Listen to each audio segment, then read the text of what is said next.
चौथ्यांदा शिरूर लोकसभा मतदारसंघातून शिवसेनेकडून निवडणूक लढवत आहे, तुम्हाला काय वाटतंय, काय होईल? काय होईल, मुळात खासदार शिवाजीराव आढळराव पाटील यांची आजपर्यंत कामं बघितली.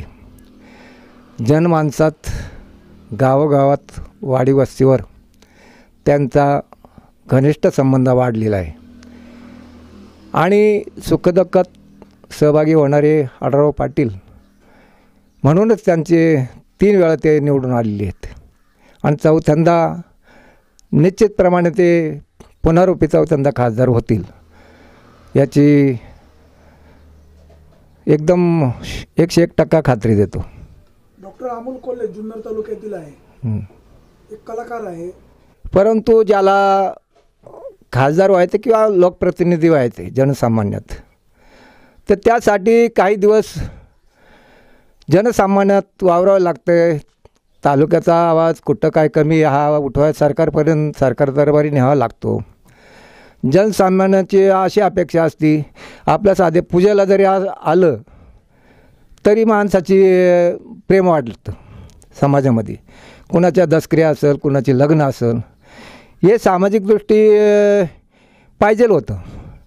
आणि ठीक आहे, कामानिमित्त जरी वेळ नाही मिळाला, परंतु तालुक्याची काय उणीव आहे ही महाराष्ट्र शासनाच्या दरबारी ही पोच करणं, आवाज उठवणं, कधी आंदोलनात भाग घेणं, कधी कुठल्या तरी उणीव आहे त्या विषयावर तातडीनं जनतेत सहभागी होऊन शासनापर्यंत कसं जाईल हे पाहिजेल होतं आजपर्यंत. म्हणजे एक नेता आणि अभिनेता अशी लढत होती, तुम्ही कसं पाहता?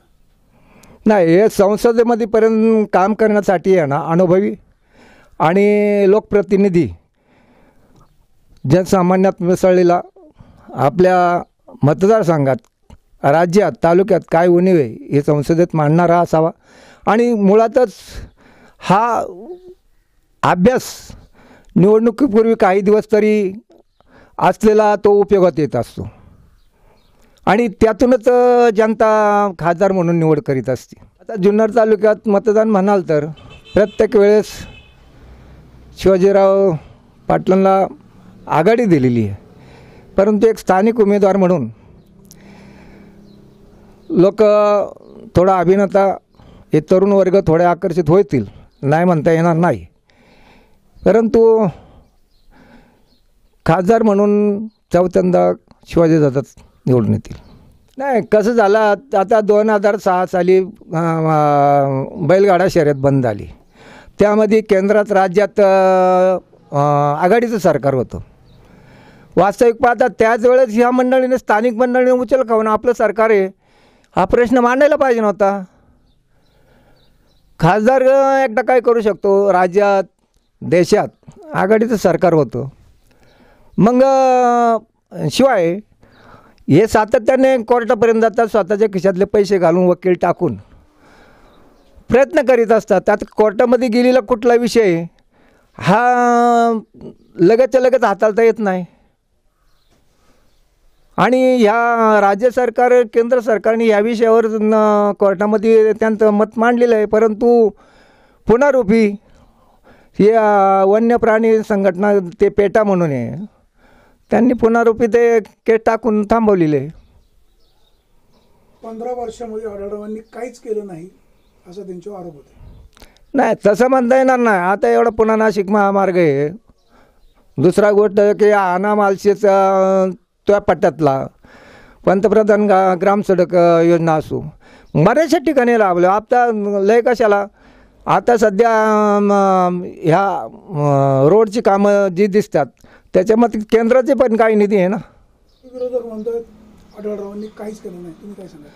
हे आता म्हणायलाच राजकारण म्हणजे निवडणूक आल्यावर ते शेवटी काहीतरी मुद्दा पाहिजे, काहीतरी मुद्दा उपस्थित करायचा.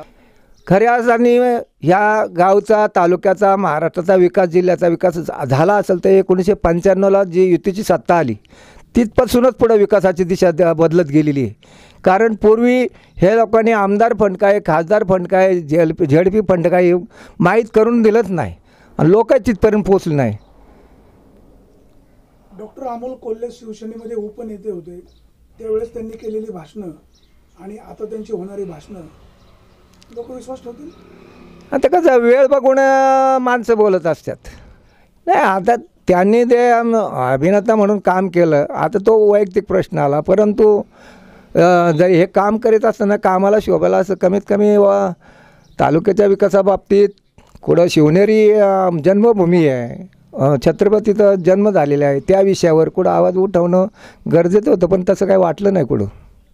असं होतं, हे कामाला महत्त्व आहे. यापूर्वी पण आता थोडक्यात सांगतो तुम्हाला, जे अभिनेते काही खासदार मंडळी झाली, उदाहरणार्थ गोविंदा राम नाईक पडला, एक आकर्षित म्हणून त्यांनी ते निवडणूक लढवली, खासदार झाला. पण किती उपस्थिती संसदेमध्ये, किती प्रश्न मांडला, हा पुढचा प्रश्न आला. जो माणूस अभ्यासू आहे, वृत्तीनं आहे, जो राजकारणात मुरब्बी आहे माणूस आहे, ह्या माणसाकडं जर सत्ता पुनरुपी दिली तर अजून काही बदल होऊ शकतो, कामं होतात, नाहीच नाही.